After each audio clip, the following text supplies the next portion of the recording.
त्राटक आत्मसम्मोहन एक ऐसा अभ्यास है जिससे हम समाधि को आसानी से ग्रहण कर सकते हैं। यह हठ योग की विधि में आता है। इस बात का ध्यान रखिएगा कि यह साधारण विधि नहीं है। इससे आपकी आंखों को नुकसान और बहुत तनाव महसूस होगा। अगर आपने कई महीनों का त्राटक साधना नहीं करी है तो इस तरह के त्राटक करने से आपको नुकसान ही हो सकता है। इस तरह के त्राटक करने से हमारी आंखों में ऊर्जा को संचार बढ़ जाता है। आज्ञा चक्र की सक्रियता प्रारंभ हो सकती है। इसे बहुत समय लगता है, पर जैसे जैसे आप इस चीज़ को करते हैं तो आपका मन शून्य और शांति की अवस्था में सक्रिय हो जाता है। ऑटोमेटिकली आपको करना नहीं पड़ेगा, आप सोचेंगे हमें वो करना पड़ेगा, स्थिर अपने आप ही होगा। स्वेच्छा इच्छा से ही वो उस अवस्था में चलाएगा। जब आप इस तरह का त्राटक 25 से 30 सेकंड कर लें तो इसके बाद आरामदायक चादर बिछा के बिना तकिए लगाए आराम से लेट जाएं। इस तरह की मुद्रा में लेटने से हमारा मन समाधि में अपने आप चलाएगा। जैसे जैसे हमारे मन के अंदर की ऊर्जा विकसित होगी और शून्यता बढ़ेगी, हमारे अंदर हमें ऐसा फील होगा कि हम हमारी जगह से कहीं और हैं। हमारे आसपास कोई देवी शक्ति का आभास होगा।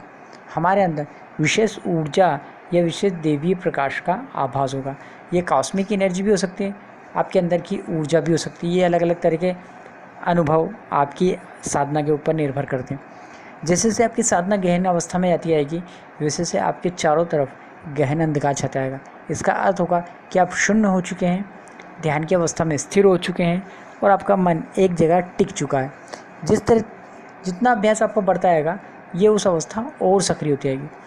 इस अवस्था से आपको आत्मज्ञान की प्राप्ति के अनुभव होने लग जाएंगे। आपके आसपास पूर्ण शून्यता समाधि हो जाएगी। और ये अभ्यास से एक फ़ायदा होगा कि आप भीड़ में भी, कहीं पे भी, बीच चौराहे पे जब फिर शोरगुल है वहाँ पे भी ध्यान लगाएंगे तो आप शून्यता में अपने आप ही चले आएंगे। और जब ये त्राटक सिद्ध हो जाता है तो आप अपने आप ही दिव्य प्रकाश से जुड़ जाते हैं। दिव्य प्रकाश से जुड़ने का मतलब है कि आप अपनी अंतरात्मा से सीधे जुड़ गए। और जैसे जैसे आप उससे जुड़ते जाते हैं तो आपको दिव्य विचार, सकारात्मक शक्तियाँ, अदृश्य आभास जैसे कई अनुभव हो सकते हैं। जो मेरे व्यक्तिगत है वो अलग हो सकते हैं, आपके अलग हो सकते हैं। आपको चाहिए कि अपने अनुभव गुप्त रखें, किसी को ना बताएं।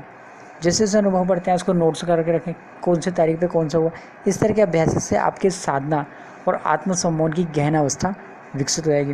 ये सबसे सरल और सबसे कठिन आत्मसम्मोहन की विधि है।